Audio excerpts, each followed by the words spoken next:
I think it was Steve Jobs who famously referred to most people as having very little taste. And I think what he was talking about was the design of the Apple products and why he typically did not ask the audience or the public to comment on what they wanted. Apple designed products that they thought would be revolutionary, would be great advances in design, and that was the approach that was led by Steve Jobs. When we talk about taste, it's an interesting concept because everyone has different views about what's nice. You might like something that another person might not like. Design is something that a lot of people have different opinions about. But when it comes to your clients, you have to play a role in helping them understand what they're looking at, what they're listening to, what they're considering, and help them develop taste when it's important, particularly when it's important to the sale. There are a lot of people today that have the means to buy various products.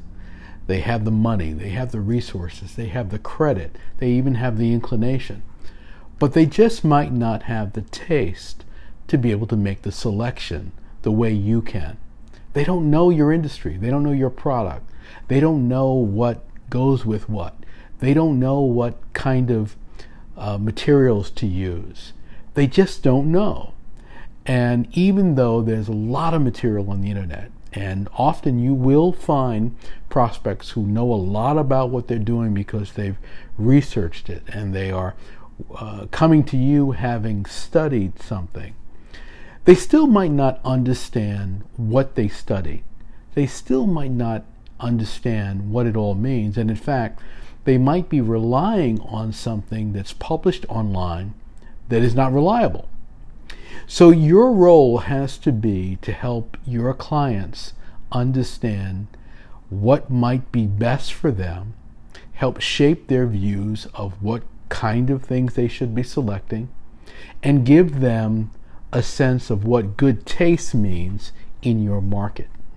I find no matter what you do, no matter what you sell, being able to provide your clients with a sense of taste is something that you have to cultivate as a business leader, as a sales professional, as an artist, as someone who is trying to guide someone to becoming a client. It is something that I have always tried to do in the businesses I've been involved in.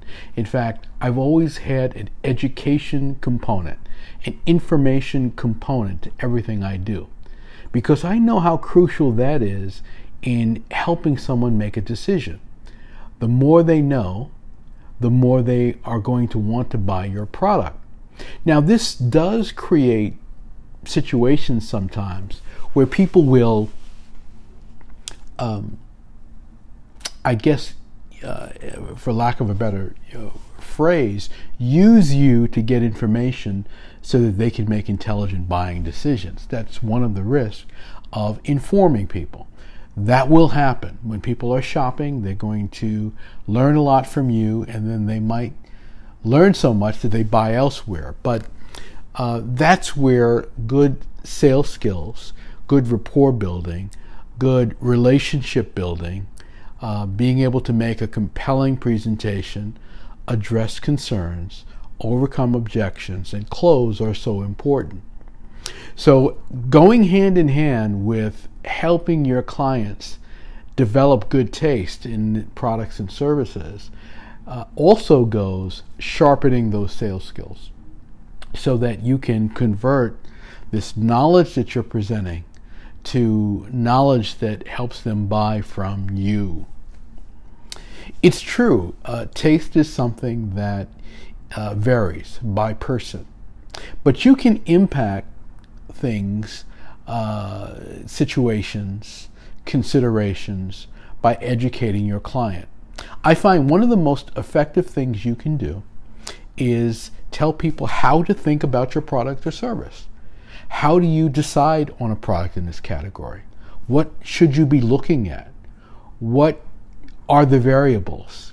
I had a coaching client, and she was coaching her clients, and she said something very interesting. She, as a result of the area that she coaches in, she attracted some competition.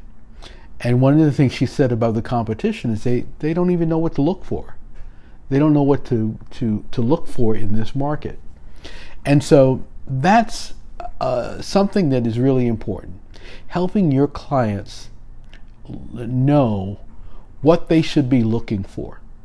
Now, hopefully, what they're looking for will lead them to you. You know, you're going to give them guidance that helps them understand that you're the right choice. So what does this mean? You have to educate your clients, but you also have to make sure that you are up on your industry, your products, your services, and the best uses and applications for your product. Don't go into client relationships, client discussions, without really knowing the most, knowing more than the client knows. There are people out there today who are coaching, and they don't know much about what it is that they're doing. I think someone famously said, I forget who it was, but they talked about you just have to be one lesson ahead. Well, a lot of people have that philosophy, and that's all well and good, but I think you should be many lessons ahead of the people that you are guiding.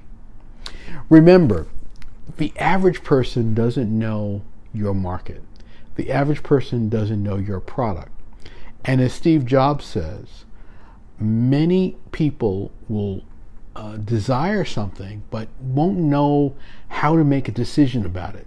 They just won't have the eye, the insight, the understanding, and the taste to make the right decision. That's where you come in.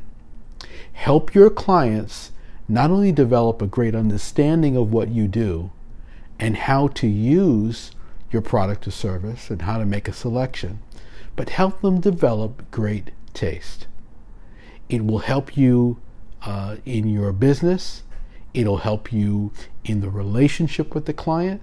And most of all, it'll help the client make the right decision. If you like this tip, give me a thumbs up. Let me know that you liked it. Share it with someone in your network. Make sure you subscribe to my channel. I have more coming, and there's a lot more here. And I'll see you next time.